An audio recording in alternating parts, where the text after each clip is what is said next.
Test. Test, test. Testing 1, 2, check. Test, test.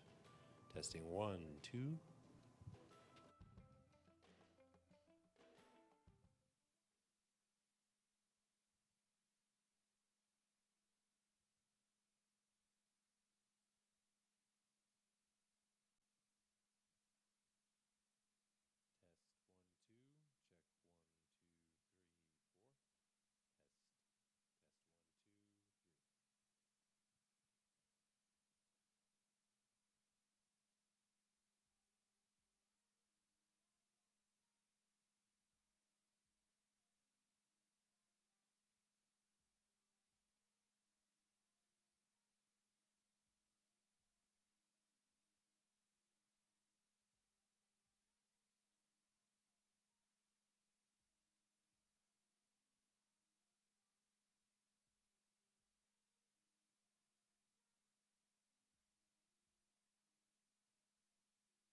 Hello. We're so glad to have you here at UVU. And it's just awesome to look out into your beautiful faces. We're so glad you're here. Welcome. I'd like to introduce our speaker tonight. Dr. Susan Madsen is the Woodbury Professor of Leadership and Ethics in the Woodbury School of Business at Utah Valley University. She's also a faculty fellow with the Women's Success Center. Susan has been heavily involved for over a decade in researching the lifetime development of prominent women leaders and has a host of books and articles published on this work. In the past year, Dr. Madsen released 6 briefs through the Utah Women Leadership Project, which she founded on Utah women and leadership in all sectors and settings. Overall, Susan has authored or edited 5 books and has published over 100 articles, chapters, and reports. Can you imagine? I'm tired just reading that. She often presents in local, national, and international settings. In 2012, she presented at the United Nations in New York and Geneva on women leadership and education, and was also an invited panelist at the New York Times. Susan has worked since 2009 on the Utah Women in Education Initiative for the state of Utah to figure out how to get more women to graduate from college. And she will be talking to you about that tonight, the importance of graduating from college and what it can do for you, as well as all those people, your family, and those who you associate with. Please give your warmest welcome to Dr. Susan Madsen.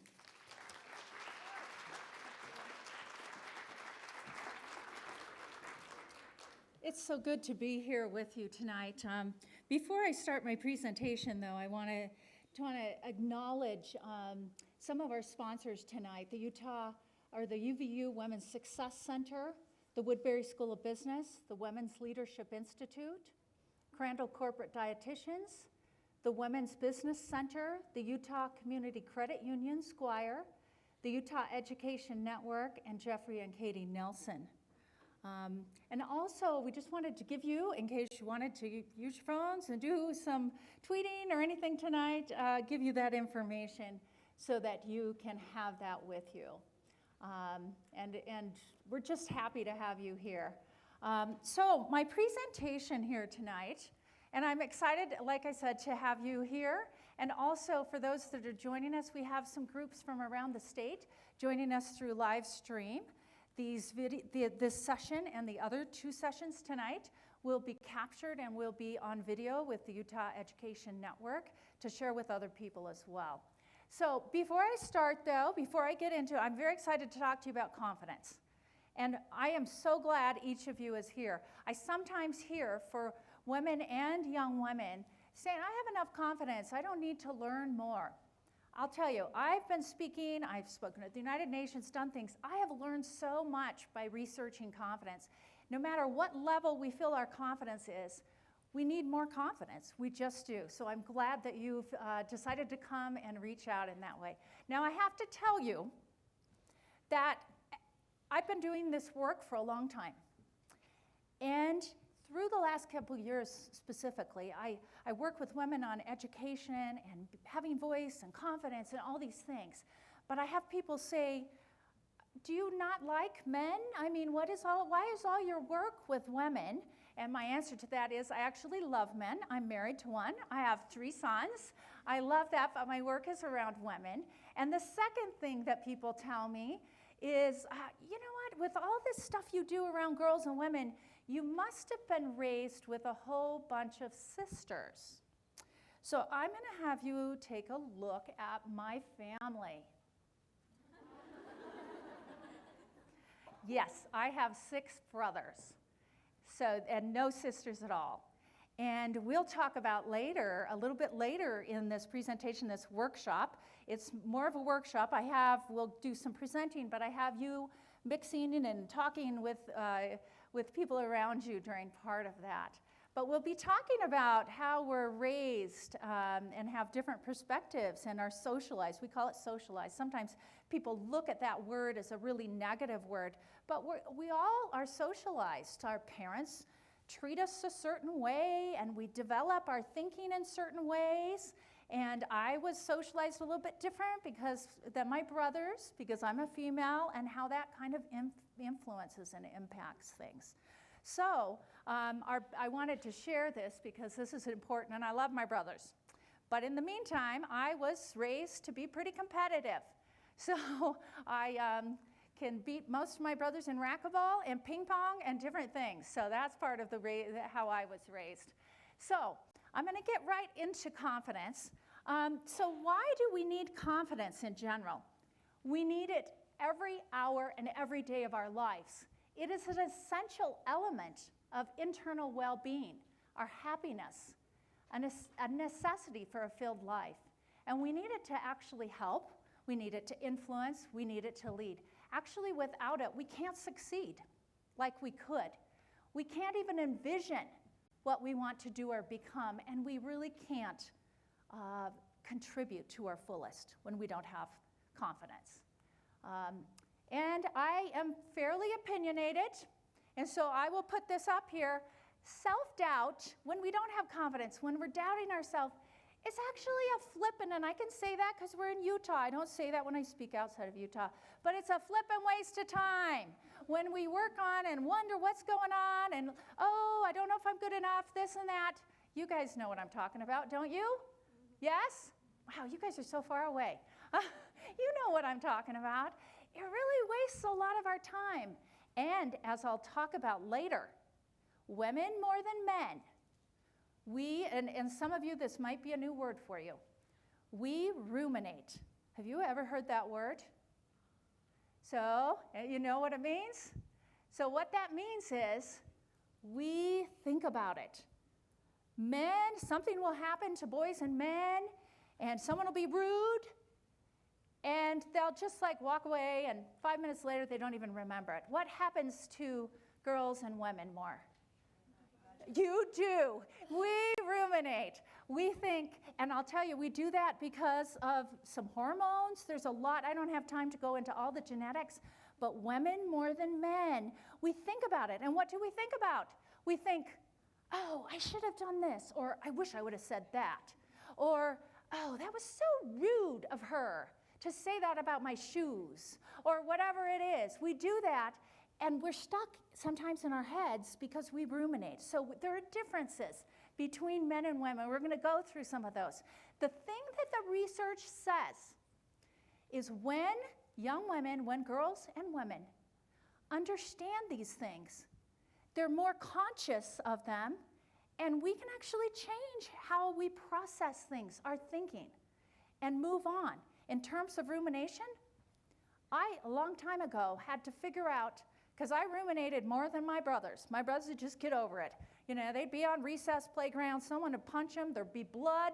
They were playing with them 10 minutes later and just fine. And then we're like, oh, I'm not gonna like her, or whatever. But I had to learn at a certain point that I just get over things and move on, because it really is a waste of time. So, confidence is essential. It is complex too. It's actually part of that is in our DNA. It's influenced by our upbringing. It's a product of the choices we make. It comes from hard work and practice. It's influenced by culture and institutional barriers. And so today I'm going to actually talk about 5 things. So that's a little bit about confidence, but I'm going to move through 5 things. First of all, let's talk about what confidence actually is. Because don't you hear a lot of different words out there? You hear self-esteem. What else? Self-concept, self-worth, confidence. I see some mouths moving. Are you? Yeah, we hear all of these things. There's actually differences between confidence and the rest of them.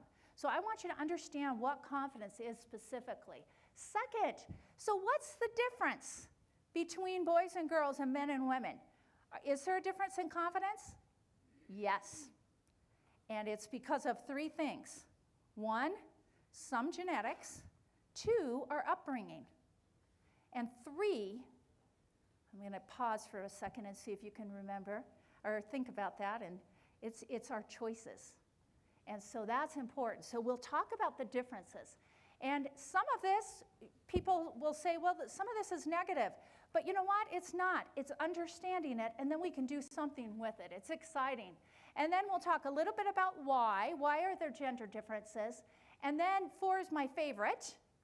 So how can we strengthen our confidence? What are some things to do? I have some very practical things for you throughout this conversation today. And then I love to help young women understand, and women understand why it's so important to go to college. And there is very specific, a link, and the research is clear on this, that going to college, graduating from college as women strengthens your confidence in many different ways. So we'll talk about that as well. So let's start with this first one. First of all, what is confidence? It is a characteristic that distinguishes those who imagine from those who actually do. It involves deciding and then doing. It's actually action. So it's different, and I'll tell you, it's different than self-worth or self-esteem. Some of that, and those are important, but you don't have confidence until you can think about doing something all day long, and if you don't actually do it, you don't have confidence. So it's actually, the confidence is doing. It's stepping forward. It's actually doing something. And until you do something, you're not going to get confidence. You can't sit all day long and say, I'm a good person. I'm great. Everything is good or whatever. And you can't develop confidence by telling yourself messages. I'm not saying you shouldn't tell yourself those messages. I'm just saying you have to actually step forward. You have to do something to get confidence. So does that make sense? Are you clear on that? Oh, good. There's some nodding heads. I appreciate that. So confidence is about mastery. It is a sense or belief that you can master or accomplish something. It's about work. It's about learning to develop an appetite for challenge. Mastery means encountering hurdles. You won't always overcome them, but you won't let them keep you from trying. And then confidence, the confidence you get from mastery is contagious. What the research says, if you start developing confidence in one area, again, confidence means what? You're actually acting, you're doing, you're not just thinking about it. What the research says, if you start acting more and taking risks, doing things that are outside your comfort zone, that's where you get confidence. If you are comfortable where you're at, I tell my students in my college classes this all the time, if you're not uncomfortable in my class, I'm not doing my job. Because the uncomfortable place is where you learn. That's where you change. That's where you stretch yourself. Are you with me on that? So if you're really comfortable in school, you're not growing as much as you could. So that's a new thought for some people. You need to be uncomfortable to really learn. So what is not confidence then? It's not simply feeling good about yourself, although you want to do that. It's not, saying you're great, you're perfect the way you are, you can do whatever you want. Hearing you're wonderful from someone else doesn't give you confidence, although I need to say it's nice. It's nice, okay? But that doesn't give you confidence. It's not just a specific set of mannerisms and an expression of power. So I want you to think for a second right now. I want you to think. Do you have a specific picture in mind of what confidence looks like? So picture someone in your head. When I say think of a person that you think is confident, do you picture how they look? A lot of times we say, this is the look of confidence. What would that look be? Chin up. Oh, good. Chin up, shoulders back. There's some things like that that we think about. But what we're saying is sometimes people say, well, I'll never look confident. I'll never be confident. Confident isn't a specific look. We can have our own confidence. And when we're trying to match a look to men or boys, their confidence looks different. And then sometimes we say, ooh, we don't want to look like that. Because sometimes, I know, I was raised with 6 brothers. The confidence moves into what? Little bit of cocky a little, and we're like, wait, we don't want to be that. Women's confidence, girls' confidence, we might look different. What I'm saying is don't picture confidence and try and be that. What you need to do, and what I need to do, is think about how confidence looks on me. And it might not look the same as someone else. So that's important to understand. So let me talk just quickly about some connections of these other words. First of all, self-esteem. So that's saying I'm valuable. It's an attitude. I like myself. It's essential for well-being, but it's different than confidence. And again, one more time. So what is confidence? It's the acting, right? Are you following me? So the second one is optimism. Optimism is different, but more confident people are more optimistic. So you know the glass half full, half empty. Optimists notice the good things happen and feel grateful for those. Optimism is more generalized, a more generalized outlook, but does not encourage action. And I love this quote. A pessimist sees the difficulty in every opportunity. An optimist sees the opportunity in every difficulty. Isn't that interesting? Do you like that? And one of the things I always think about is sometimes people, when you look at a big mountain, we have lots of big mountains in Utah, right? You look at a big mountain, some people will look at it and say, oh, it's too much work to climb that mountain, okay? And my husband and some of my kids, they'll stand out on our porch. We live in Highland, but we can look at both of those mountain ranges come together, and they're smiling. They're like, oh, a challenge. I want to get in the mountain. I want to do it. The difference in their opinions, and that's just one example, but some people can have trials in life and look at them in more, oh, that's a challenge. I wonder what I'm going to learn from them. And other people can take that same challenge and say what? Woe is me. It's a big trial in my life. And it's interesting. More people that end up having more confidence take this other side. So when something happens, instead of complaining about it or feeling really sad all the time about it, they say, ooh, this is an interesting challenge.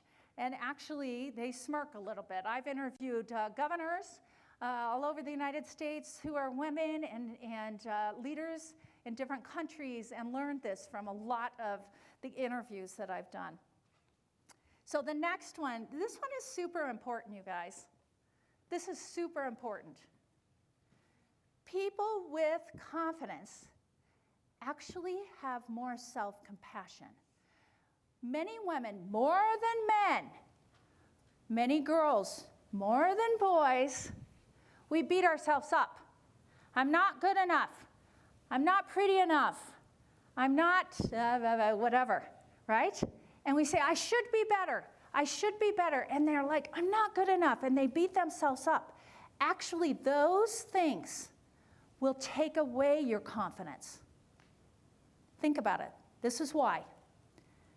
When you allow yourself to fail, sometimes, when you're okay with making mistakes, you'll actually act more. You'll actually take risks. You'll get confidence, even if you fail. And people that don't give themselves a break are afraid to take action. So when you get to the point where you say, I'm going to just give it a shot and I'm okay, I'm going to be, and something happens, maybe it doesn't work, and you say, you know what, I'm okay. That's okay. I tried. Dang, I'm good. I tried. I may not have succeeded, but I tried, and I'm okay because I'm human. Is this making sense to you guys? Yes? All right. So that's what self-compassion is. And then self-efficacy is a belief in our ability. So they're all related. But I wanted you to just get a touch of what confidence really is. So section 2. So what are some of the differences in confidence between boys and girls? First of all, now I'm not doing this to depress you guys, okay? I'm not doing this to depress you guys. But I'm saying guys a lot. I do that. I coached for lots of years. So what are some differences? Yes, the research says generally women have less self-esteem or less self-assured than men. They have more self-doubt. They have more anxiety in leaving their comfort zones. We don't practice it as much.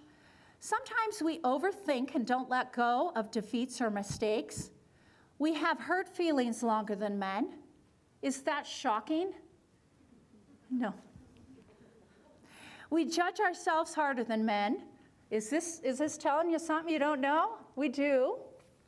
We take longer to actually get started after failure, and the research says that we don't use our failures to learn. So many women more than men, young women more than young men, we don't like the failures, and we don't want to think about them, and we shut it off, and men think about them more. And the difference between those two, when you reflect, you don't learn, I'm skipping, you don't learn actually from experiences. You learn from reflection on experiences. Did you follow that? You don't just learn from doing something. Two people can have the same situation, and one can not learn a thing, and one can learn a ton. It's thinking about it, not too much, not ruminating too much, but processing it and learning, even if it's a failure. And then you do it again, and you will succeed the next time. And the research has found this across cultures, incomes, ages, professions, and generations. Now, I'm going to give you some very good examples of things you can specifically watch in what you talk about tomorrow, all right? Even tonight. So here's the first one. Women use, and I'll tell you, if you think about it, you will notice in your language, women start their remarks with some kind of apology often. I just have one point to make. I've never thought about this much, but I really don't know whether this is accurate, but I don't know a lot, but I want to say something. No big deal if you don't, but I would like a raise.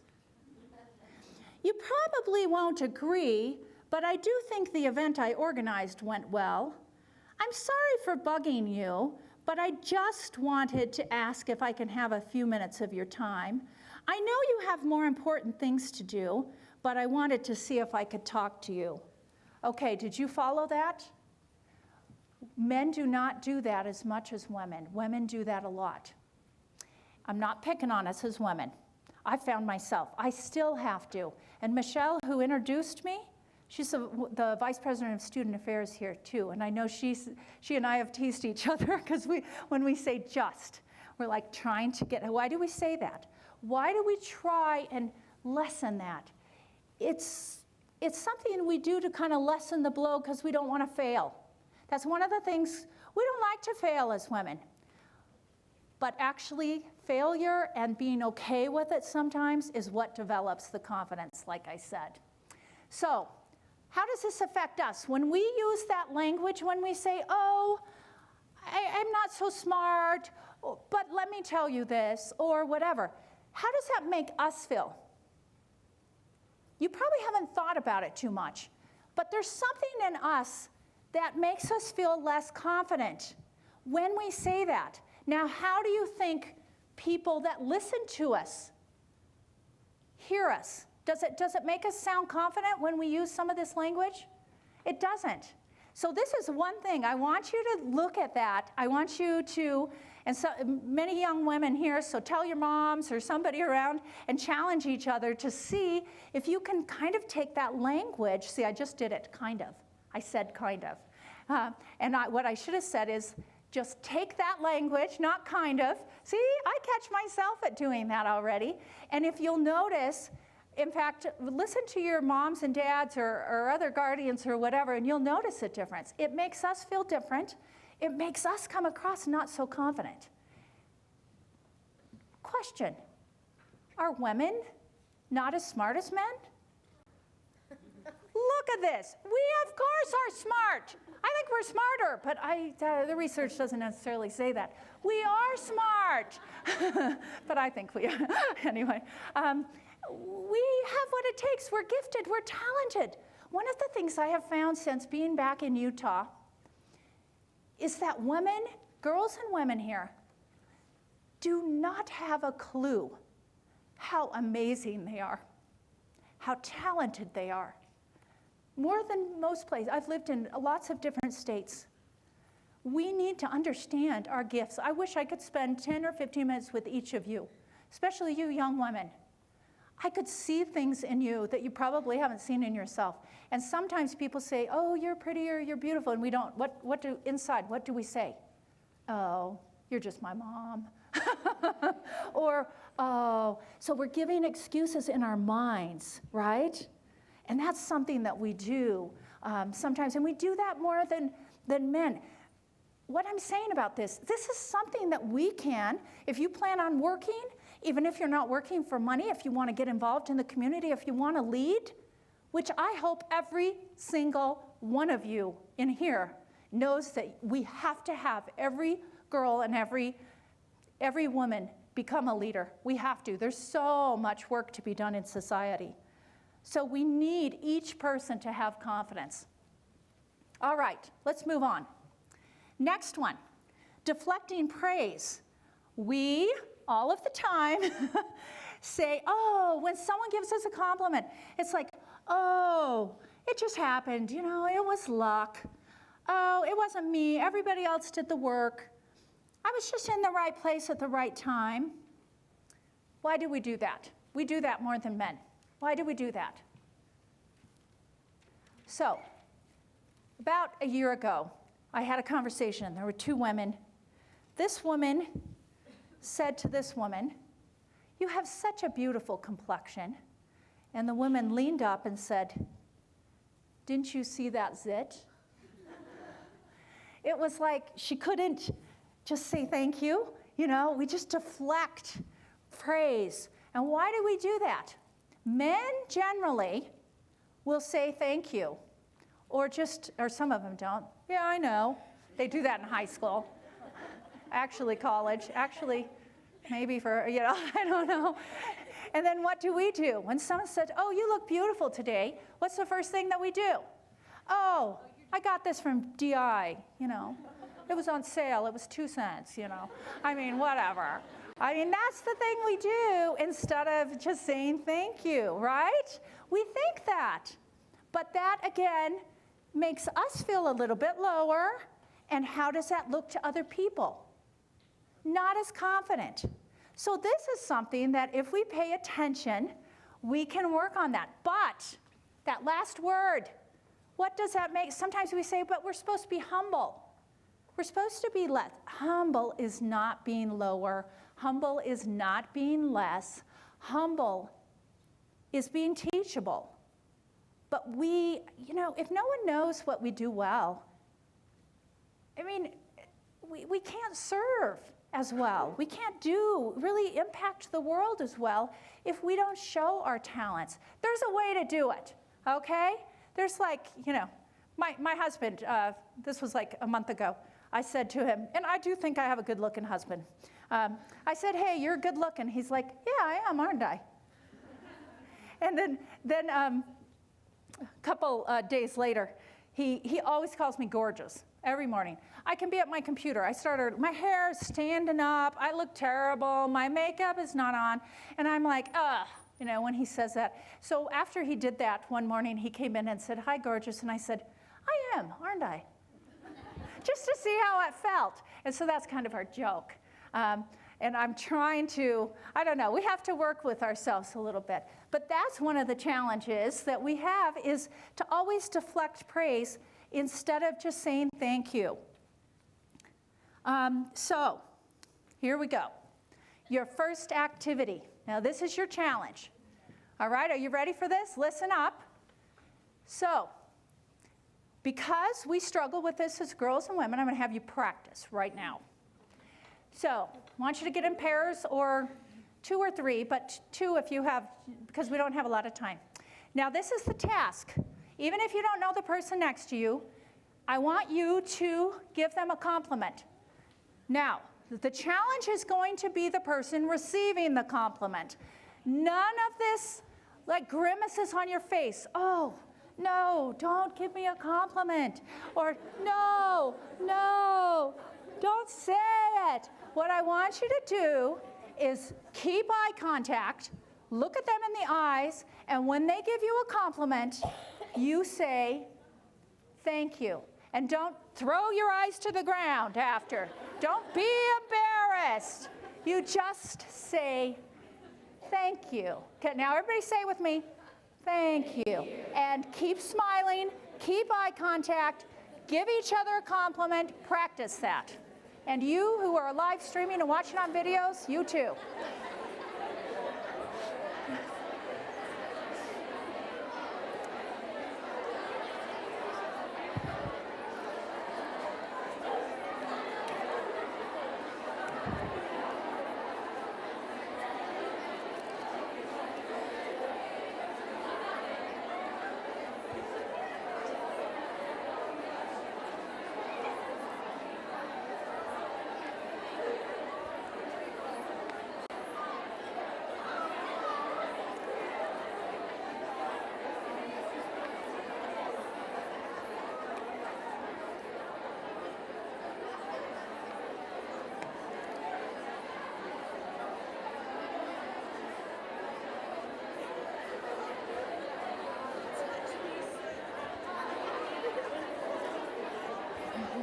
Are you doing good eye contact? Okay. Well, thank you.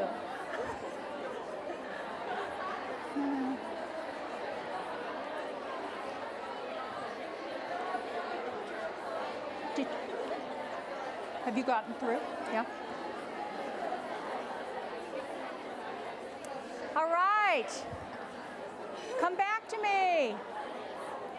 How did you do? I want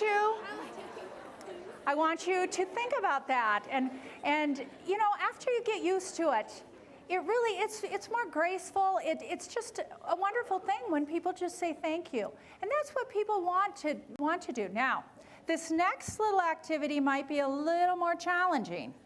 All right, I'm going to put you back in your groups, but this is your challenge. Remember a minute ago how I said how so many women do not understand their strengths? Now, you know some of your own strengths, but you're not used to telling, maybe your mom, okay? Maybe your mom, that's about it, but you're not used to, women are not used to sharing their strengths and being comfortable with that. But it's a gift to the world. You can do so much with your strengths, and your strengths are unique.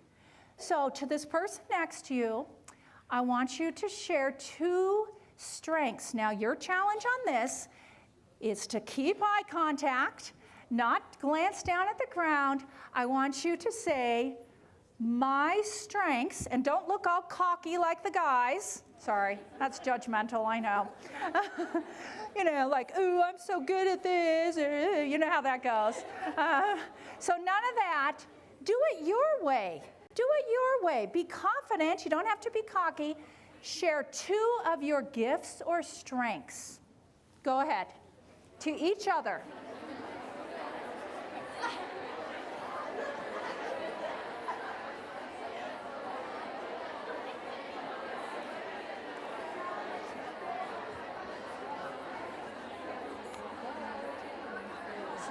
This is taking a lot of energy. I bet.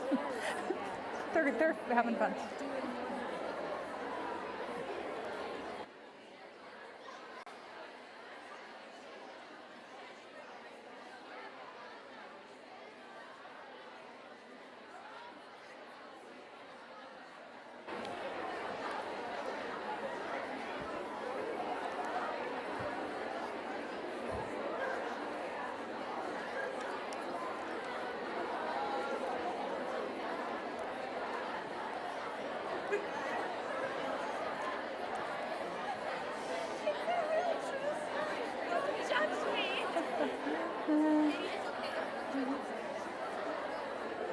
All right, come back to me.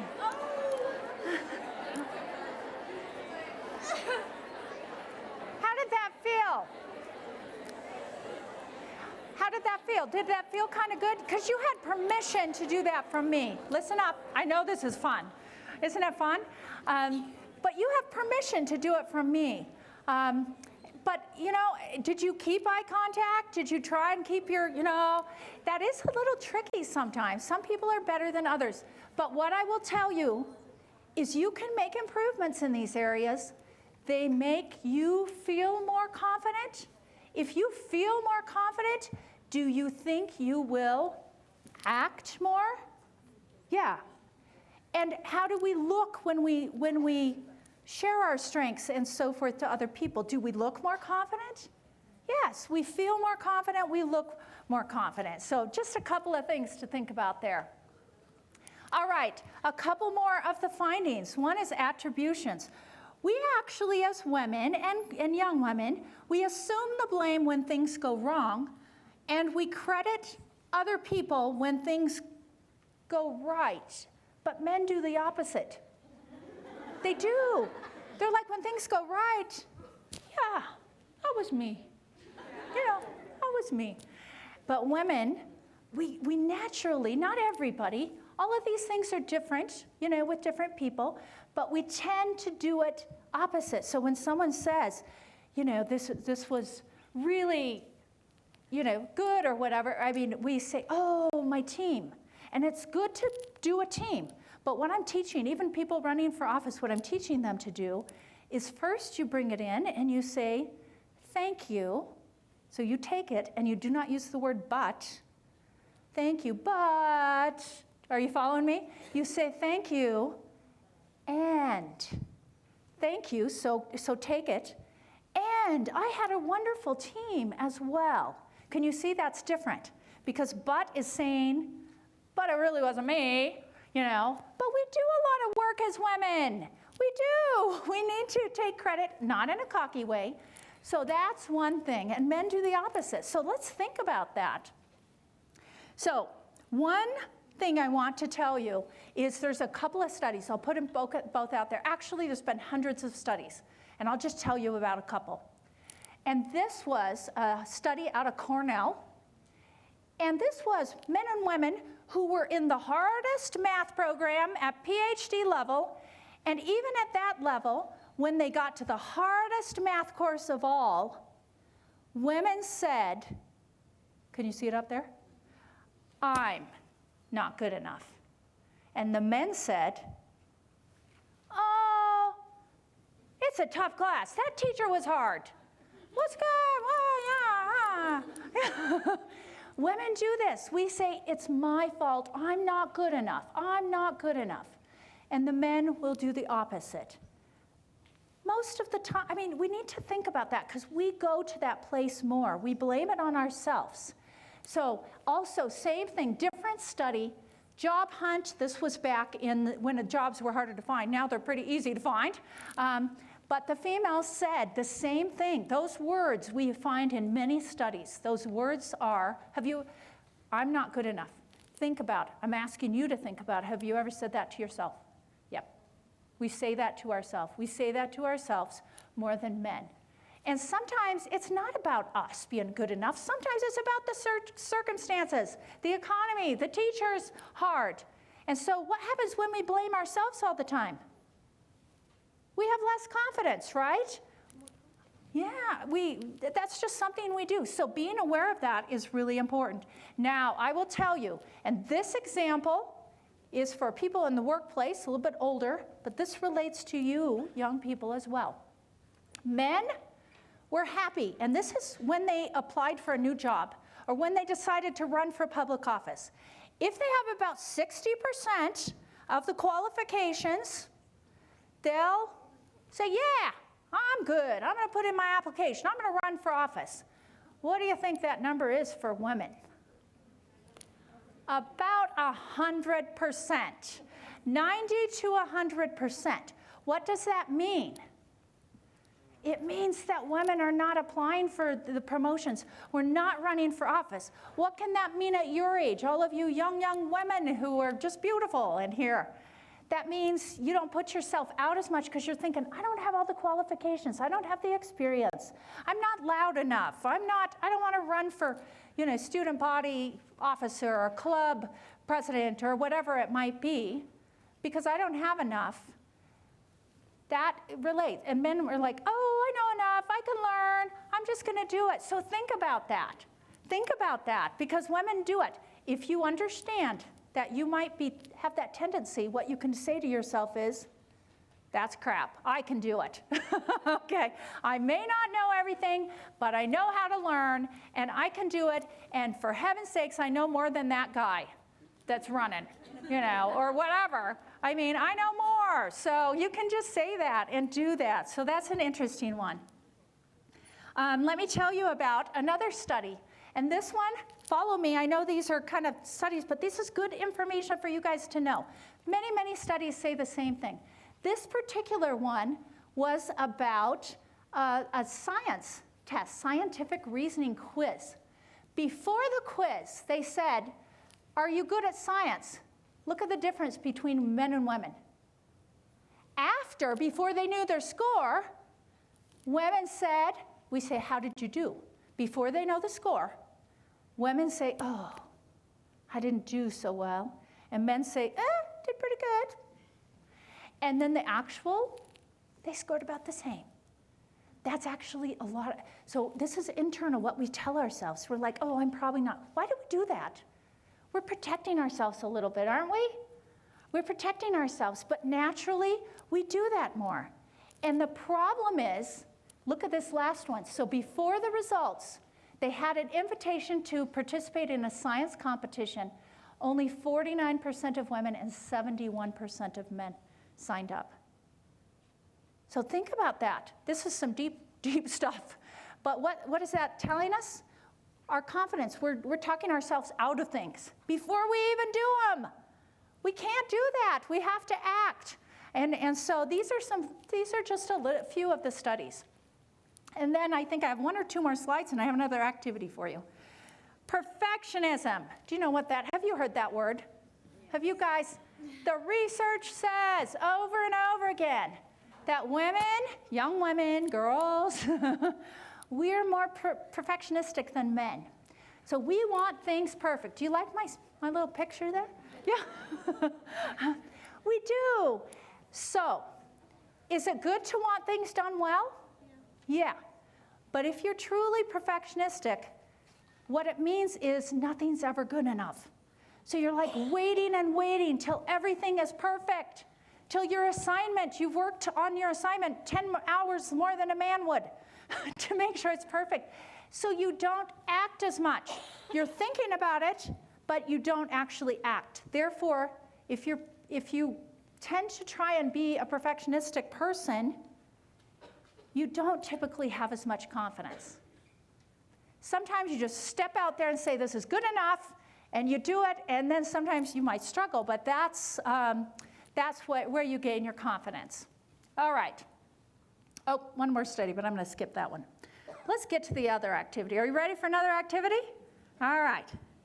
Now, everybody has to do this, and I'm not going to see all of you, but everybody needs to do this. First one. Are you ready? Sit like a man.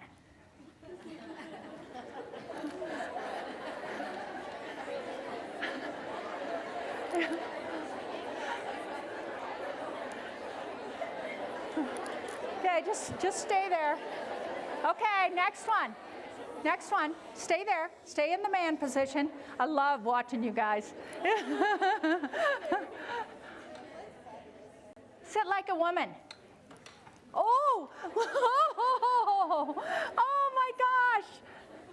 Everybody changed. Now think, what did you do?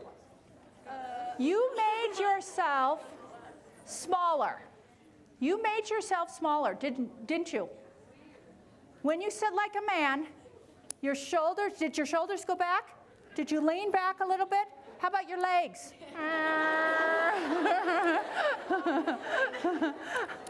And when we sit like a woman, what are we doing? Your arms probably even came in without even thinking about it, and your legs came in. So isn't that interesting? Now, when we do coach people to do public speaking, we actually have, and people will train women and men both behind the curtain, if they're coming out, to do what's called a power pose. And it physically moves your hormones and even a bit of testosterone, even if you're a woman. And the power pose is it's more of a man position. All right? Isn't that interesting? Now, stand like a man. I want to see how you stand like a man. You can get the hip thing going. Oh, yeah, I like that. I like that.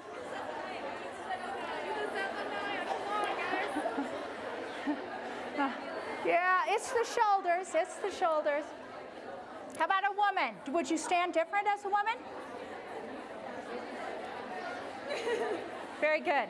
Now stay up. Stay up. Now listen to me, but stay up. So my master's is actually, I have a doctorate. I actually finished my degree before I had kids, and then got a master's between 2 and 3 kids, and got a doctorate when my 4 kids were pretty young. But one of the things that I have my master's in exercise physiology, actually, and exercise and all of that good stuff. And one of the things that we struggle with as women is good posture. And posture makes us look confident or makes us not look confident. And one of the things that women naturally do, especially those of us that have had babies, because we hold them right here all the time and they're heavy, is our shoulders come forward, all right? And by the way, just a little tip, the best exercise to help our shoulders go back is actually anything where you have weights in front and you pull back. Do that. Do that motion. Pull back. Do you feel those muscles coming back? You need to strengthen those. And so, listen real quick. So usually for most women, you bring your shoulders back about an inch, and that's actually a healthy way to stand. Now it feels a little funny. It feels like our boobs are like out there, right? It's on video. I just got caught on video saying that. But that's more of a confident. When they look in the research, and I've looked at this research a lot, women tend with their heads to do something that makes us look a little less confident, and that is, more than men, we do a tilt. We do a tilt. Now tilt, and that often, sometimes we do that, and we bring our shoulders up, and you know what, those are fine to do sometimes, but we need to get in the habit, oh, you can sit, you can sit. We need to get in the habit of feeling more confident. When your shoulders are back, when your chin is up, you just feel more confident. And actually, let me tell you, even at business tables, like a boardroom tables, women tend to keep their stuff in little smaller organized piles, but we actually train women to spread out a little bit. Their stuff, take up more space. Makes us feel a little, whether we know it or not, it makes us feel a little more powerful in some different ways, and that's okay. Do we need, as women, to be powerful? Women hate that word, power. I love that word, power. Let me tell you why. Power is influence. Do we, as women, need to have influence? Absolutely. Right now, only 15%, and I know them all, of our state legislatures are women. Is that a problem? Absolutely. There is a big problem. Women think differently than men. We just do. We care about things. We care about society more. We care about issues with our children more. We care about health care. We care about education. Men, they kind of care about those, but they're thinking more about roads and stuff like that. Although we do still have a lot of potholes. But, but because we have less legislators than most states, We do not have voices of women at the table, and therefore we have less funding going to education. We have less, I'm on a soapbox, aren't I? We have less funding going to education to benefit our kids, less funding go to social problems to help poverty and rape victims and all kinds of things. It's because we don't have women at the table who have a different perspective and will have confidence to say, that's not right. We need more money going into these programs to help society. We love the men. You know, if we only had women down there, we'd have problems too. The point is we need men and women, both. So we need confidence. You got a little bit off track. I got a little bit off track on that one. And so we did this one already. But confidence looks different on everyone. And I know that you have seen this video, but I want to take just a few minutes to show it to you again, because this time I want you, with what we've talked about, to pay attention to some of just in a different light. Let me see, hopefully it'll work on my end, because I have a different screen up here.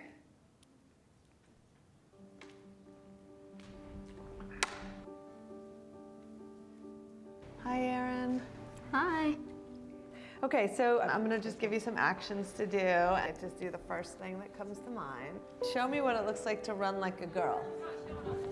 Oh, it's not shown on the screen? Oh dear. Can you guys help me back there?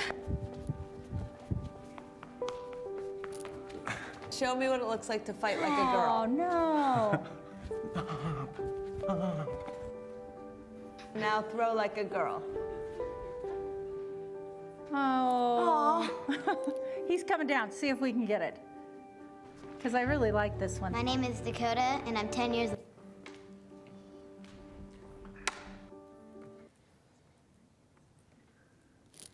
Oh, there it comes. Why don't you stay up here till it's done? All right.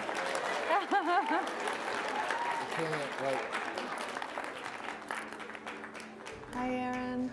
Hi. Okay, so I'm gonna just give you some actions to do. I just do the first thing that comes to mind. Show me what it looks like to run like a girl. My hair.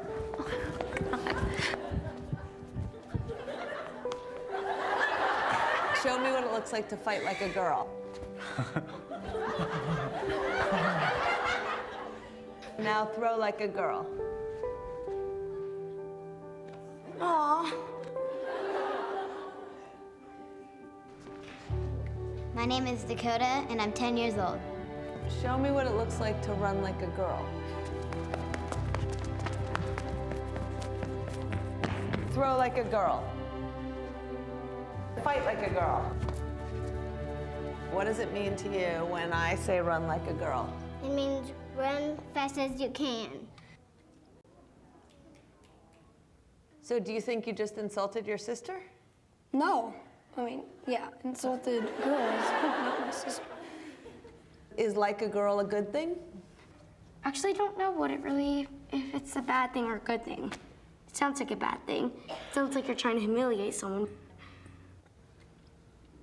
So when they're in that vulnerable time between 10 and 12, how do you think it affects them when somebody uses like a girl as an insult? I think it definitely drops their self-confidence and really puts them down, because during that time they're already trying to figure themselves out, and when somebody says you hit like a girl, it's like, well, what does that mean? Because they think they're a strong person. It's kind of like telling them that they're weak and they're not as good as them.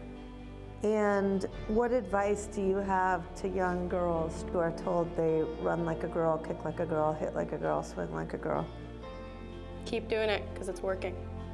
If somebody else says that running like a girl or kicking like a girl or shooting like a girl is something that you shouldn't be doing, that's their problem. Because if you're still scoring and you're still getting to the ball on time and you're still being first, you're doing it right. Doesn't matter what they say. I mean, yes, I kick like a girl and I swim like a girl and I walk like a girl and I wake up in the morning like a girl because I am a girl.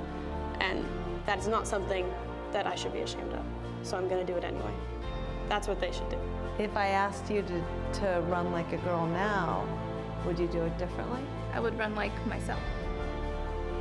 Would you like a chance to redo it?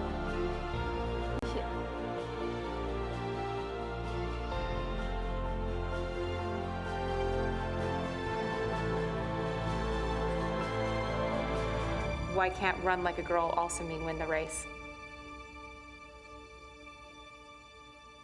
Isn't that great?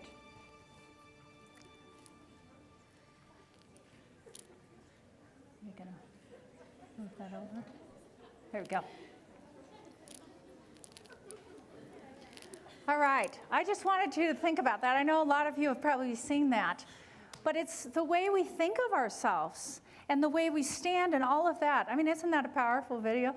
Do you notice who produced it? Feminine hygiene, yeah.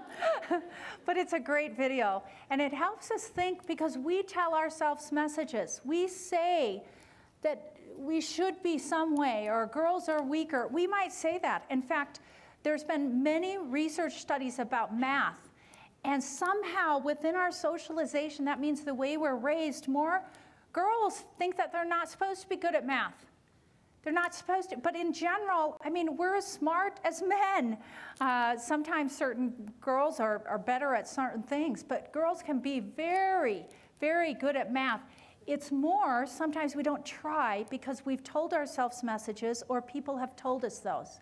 And people, our parents socialize us all the time. Even when we're little, we get different presents under the tree. What do the girls' presents? What color are girls' presents? Yes, they are.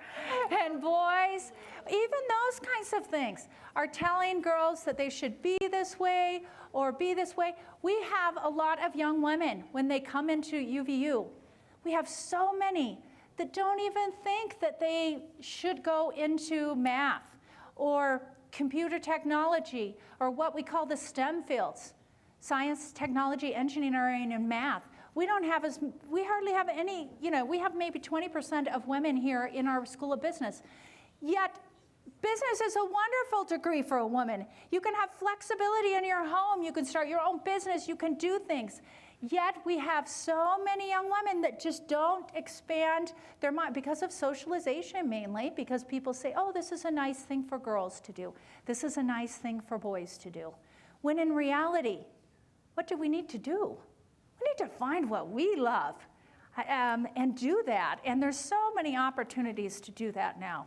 So just wanted you to think about that.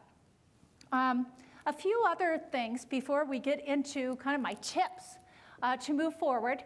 Do you know that when girls or women are typically in rooms or in audiences with mostly men or boys, the research says that we don't talk. We talk about 75% less than the boys or men.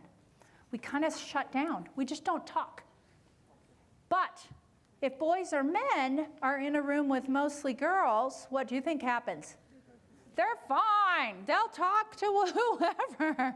And the great thing about this is when we tell people that this is a problem, then they start paying attention and they will talk more. So you are all told that. Think about why do we need you to talk? You are smart, you have ideas. We need better decisions. We need better ideas. Boys will take a lot more risks, which is good in some ways and bad in other ways. But when the whole group of guys are trying to do something that are totally stupid, which my brothers did all the time, I mean, they were like talking about these things and they get all their testosterone going. They're like, ooh, we're gonna do this. And I say, reason, I'm the reason person. You're gonna be put in jail if you go blow up this thing. And they're like, oh, you're right. Maybe we shouldn't do that. There's reasons for us to speak up. And, okay, this is another thing that you can actually start paying attention to and practice. Women often upspeak, which means even if it's not a question, our voices kind of go up at the end. So we're like, let me think of an example. We just kind of let our voices go up like it's a question, even if it's not. So if we're making a statement and saying, that was a great movie, sometimes we say, that was a great movie. Oh, like, and it makes us not quite feel as confident and sound as confident. So we do that much more than men. And then, you know what? We already talked about this. So I'm going to skip this. But do you remember the rumination? Remember I talked about that? You know what, ladies? We do ruminate more. And it's okay to think through things and reflect. But if it's going, you know what, I give myself maybe 10 minutes most of the time, unless it's super bad. Unless someone totally was really mean, and then I give myself maybe 30 minutes. And I specifically say to myself at that time, I'm done. I'm done with that, and then I move on. But I consciously do that to say, I'm not going to waste time worrying about this and going back and forth. That makes us not as confident, makes us have that self-doubt. So, you know, what messages are you hearing about yourself from your parents, from your siblings, your friends, from yourself? I want you to talk about that. I want you to think about that. What messages are you sending to yourself? What are you saying to yourself? When you look in the mirror in the morning, what are you saying to yourself? Are you looking in that mirror saying, I'm a valuable person? Or do we say, oh, it's a good thing they invented makeup. Oh, gotta get it on my face. I've got to do this or that. Or do we say when we're running by the mirror after we've taken a shower, oh, I gotta lose 5 pounds. That's what we do all the time.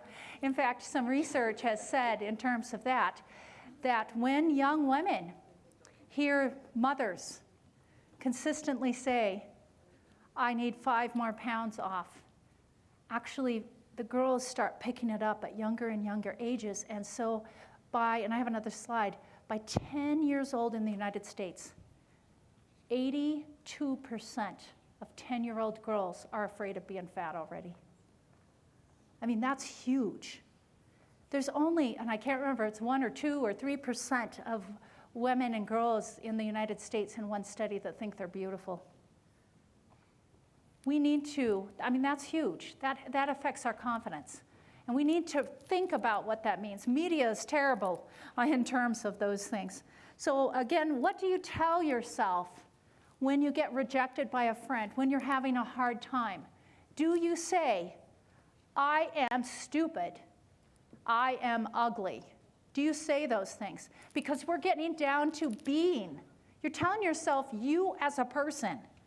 Sometimes when we do something stupid, you know, we can say, I did something stupid. That's doing. That's not being. We should not be picking on ourselves instead of, I'm stupid, I'm ugly, those things.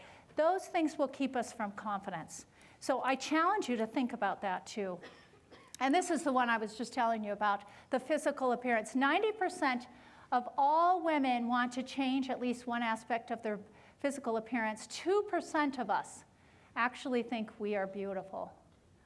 And that's, and if you were looking at boys, now let's compare girls to boys. What do you think that percentage, I need to look that up. What do you think that percentage would be in terms of boys thinking they were fine and good looking? 99. 99, I've got a 99 here. I don't know if that's true, but there is a big difference. There's a big difference there. If we continue to beat ourselves up on things like that and not show compassion and not look at the beauty, I don't care what size we are, what shape we are, what color we are, every one of you has beauty. Every single flippin' one of you, I'm going to get that flippin' word in again.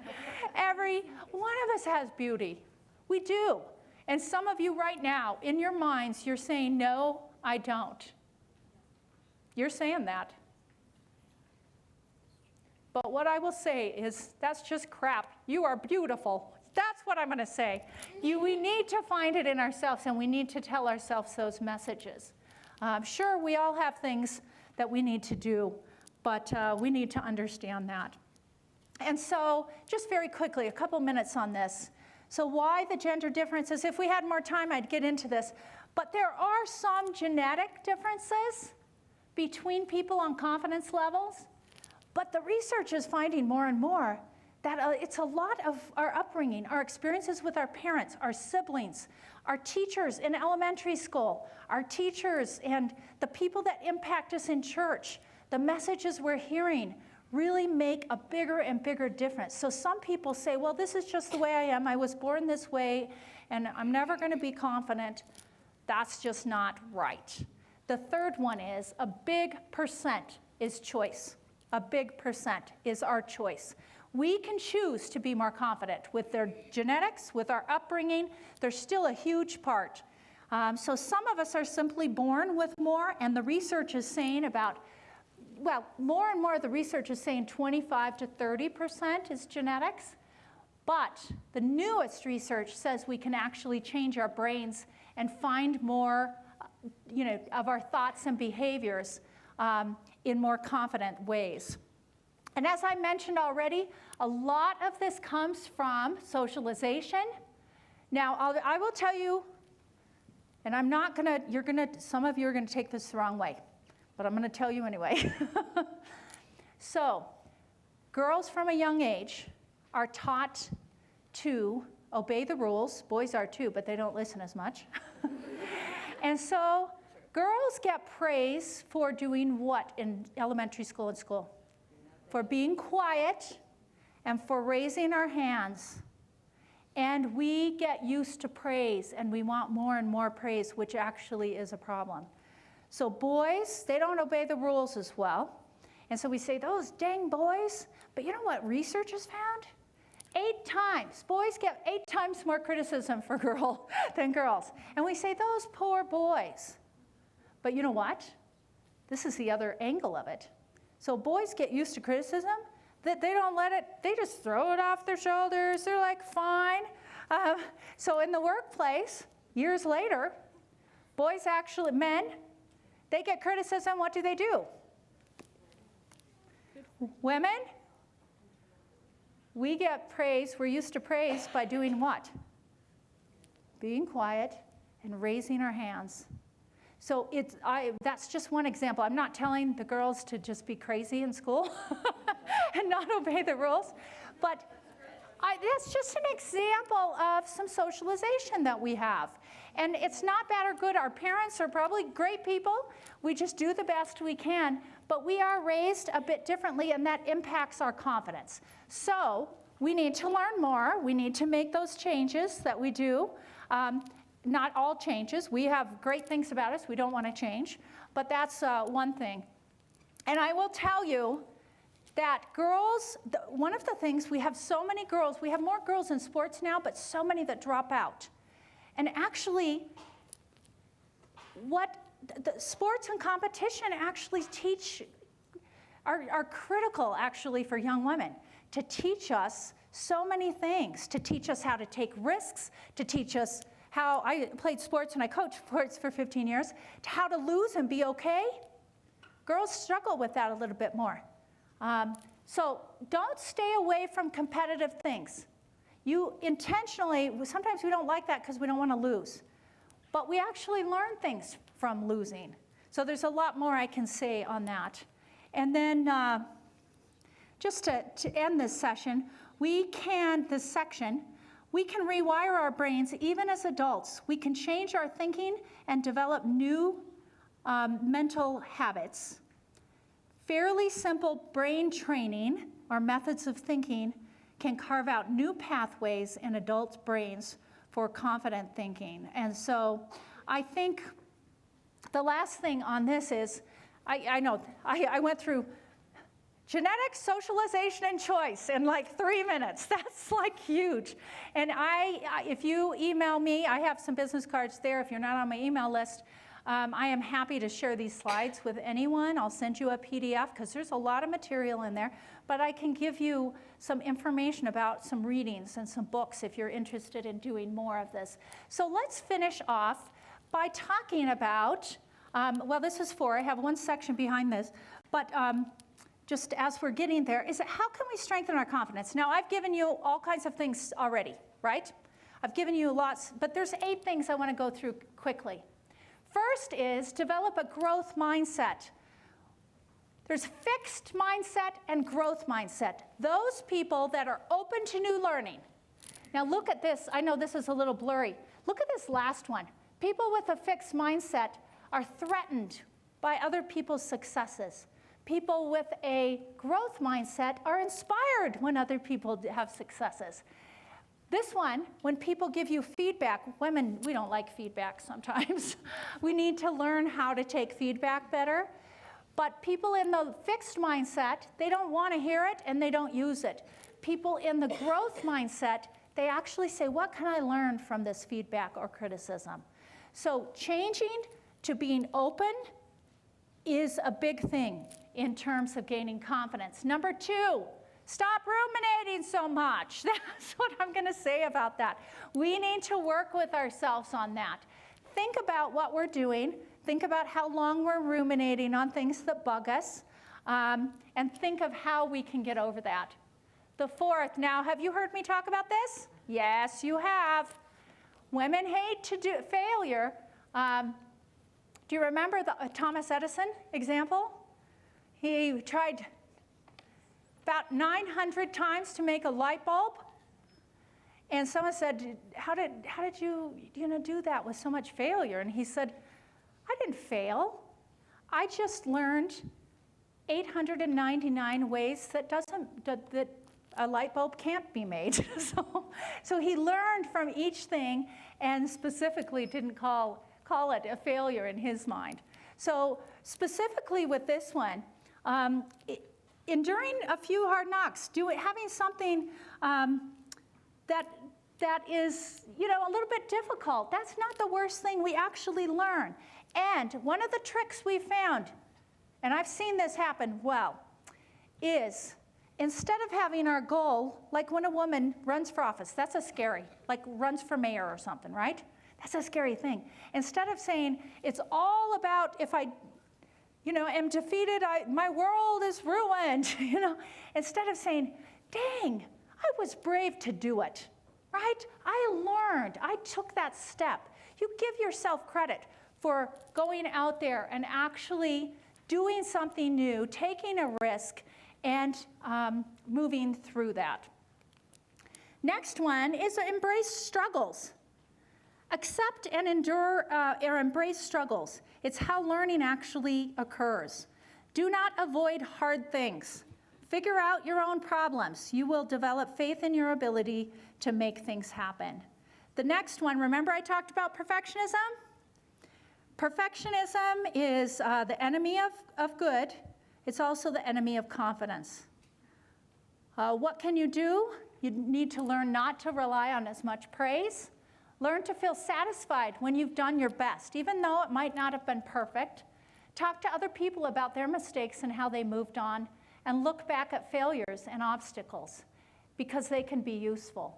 Sometimes if you've had a failure, what I've learned from my research, and I've written lots of books and lots of different things, is people that went back and looked at some hard times in life and actually thought about them, reflected on them, were able, even later in life, to learn a lot from them and become stronger. So instead of shutting them out, saying, I never want to talk about that again, going in your room, pounding on the bed, putting a pillow over your head, instead of doing that, what can I learn from this?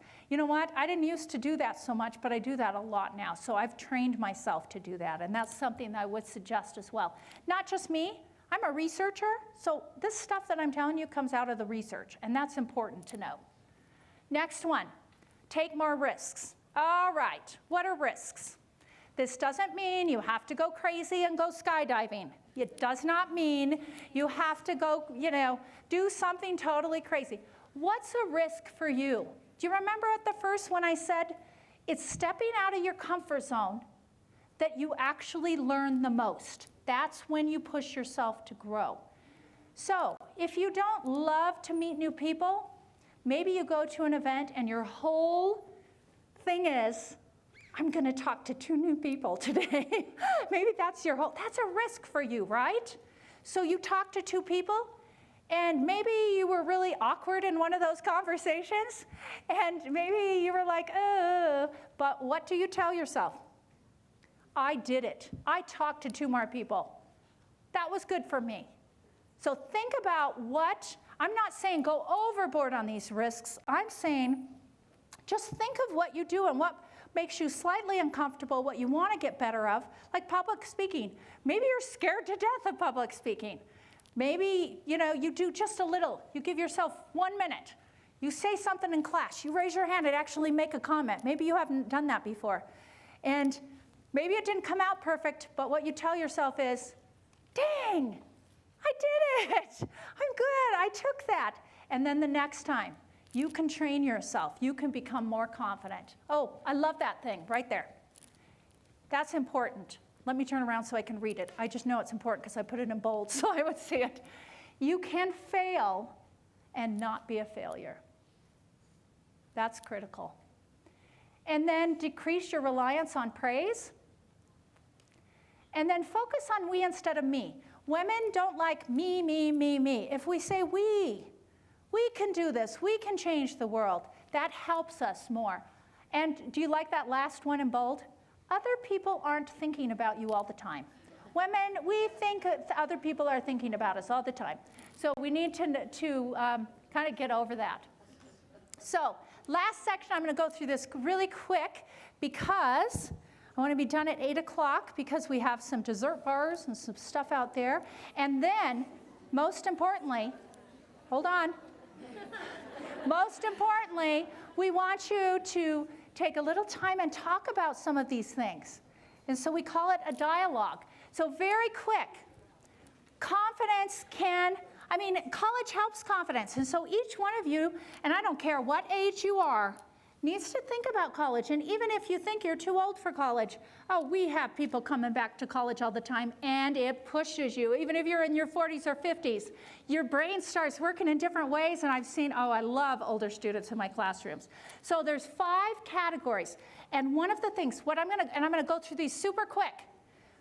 There are benefits with your confidence. There are benefits to going to college. And most people, in the research I did, I asked, what do you go to college for? And they said, it's about getting a better job. It's about making money. But I'm going to go through these and tell you what the research has said about going to college and the benefits of it. I'm going to go very quick. First one, the research says if you go to college, you earn more money, better able to support your kids and your family, you have better job opportunities, you gain better access to health care and lower risk of unemployment, so you know those. But the research also says that women and men who go to college actually live longer lives. They have overall healthier lifestyles. They are less overweight and obese, and which leads to illness and some diseases. Do you know that people that are more educated actually have increased life satisfaction and overall happiness? They become more resilient and less depressed. Do you know that people who go to college, and this is for women too, actually participate more in civic and community activities? They're much more likely to vote. They're twice as likely to donate blood. They're very much more likely to fill leadership positions and volunteer in the community. Do you know that women and men who go to college and get, particularly at the bachelor's degree level, actually give birth to healthier babies? They spend more time reading to their children. They prepare children better academically for school. They have children who participate in extracurricular activities. They provide healthier lifestyles for the children. They have an educated woman has more educated sons and more educated daughters. Do you know that when you go to college, you actually develop lifelong learning skills, more intelligence and knowledge, stronger teamwork skills, integrating ideas, writing, verbal, critical thinking, tons and tons of stuff. You have better leadership skills, ethical and moral standards, stronger social skills and self-esteem. I mean, look at those. I know I just opened the fire hose. What I'm saying is, I don't care if your decision is to work outside the home for money, become a CEO, or your decision is to stay home and raise children. Whatever decision, you need to go to college to prepare you to be a better parent, to prepare you to be a better employee if that's what you want, to prepare you to be more ready to contribute to society. All of those came from studies. I hope that you'll think about that because that is so critical. So a few final words here. I love this quote. And you, if you watched The Blind Side, which I love that movie, did you? Some of you watched that? I love this. And it sounds a bit like a religious quote, and it has some of that, but this was not, this was an author that is not Mormon, let me just say that. But I love this quote. Our deepest fear is not that we are inadequate. Our deepest fear is that we are powerful beyond measure. It is our light, not our darkness, that most frightens us. We ask ourselves, who am I to be brilliant, gorgeous, talented, and fabulous? Actually, who are you not to be? You are a child of God. Your plain small does not serve the world. There is nothing enlightened about shrinking so that other people won't feel insecure around you. We were born to make manifest the glory of God that is within us, and it's not just in some of us, it's in every one. And as we let our own light shine, we unconsciously give other people permission to do the same. As we are liberated from our own fear, our presence automatically liberates others. Isn't that beautiful? The more confidence we have as girls, as young women, as women, the more we can impact other people. It's not about us. Confidence isn't about us. It's what we can do and what we can develop to help our children in future years, to help society. I mean, next week, I will give a speech to a whole bunch of women that are survivors of domestic violence, who are trying their best. There's poverty in our state. There's things that we need to become strong and competent and smart women and girls so that we can reach out and help others. So all this gaining confidence, it's about us and the way we feel, but it's about preparing ourselves to make an impact in this world that needs to be made. And it's not just one of us that needs to make it, it's every one of us. And so if we're thinking that getting confidence is a selfish thing, it's not. This is for the world, ladies. It's for the world. We need to be strong for the world. Last quote. I've got my time up there. I got 2 minutes. Robert F. Kennedy said, each time a person stands up for an act, an idea, or acts to improve the lot of others, or strikes out against injustice, she sends forth a tiny ripple of hope, and crossing each other from a million different centers of energy and daring, those ripples build a current that can sweep down the mightiest walls of oppression and resistance. And again, as we look at confidence and as we look at being educated and smart as women, we can be prepared to make a difference, whether that's in our own homes with our kids, whether that's in our churches, whether that's in our PTAs in our schools, whether that's in the state legislature like I talked about, whether that's in the state as a whole or cities, whether that's nationally, or whether that's in the world. I've been able to speak at the United Nations, and I have met women from African countries who single-handedly, because of their strength and because of their good minds and their confidence, have changed the whole country in terms of women's health, have changed things. Now, we might think ourselves sometimes as just this one person, just this one small person, but I have seen it over and over, that if we become smarter and educated and more confident, we can truly change the world in whatever way we want to.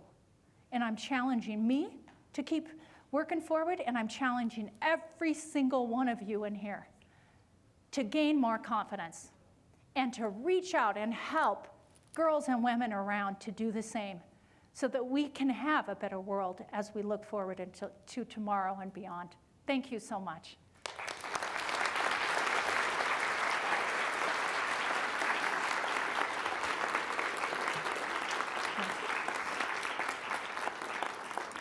So let me give you a direction. Thank you. Just keep clapping for a while. I like that. No, I'm just teasing. I'm just teasing. You have been such a delight to have tonight. Thank you for your energy and your participation. All right, 8:01. Ooh, I went 1 minute past. Oh, thank you. So you go right up, and then you turn this way, and there's 2 tables and 2 lines in a little room. Somebody will help you get that, and hopefully we'll get you through. There's some vegetables for the healthy people. There's some dessert for the other. And then you can actually go into our cafeteria. I would love to have you sit around and talk for a little bit about what you've learned. Thank you. Oh, I like that. Keep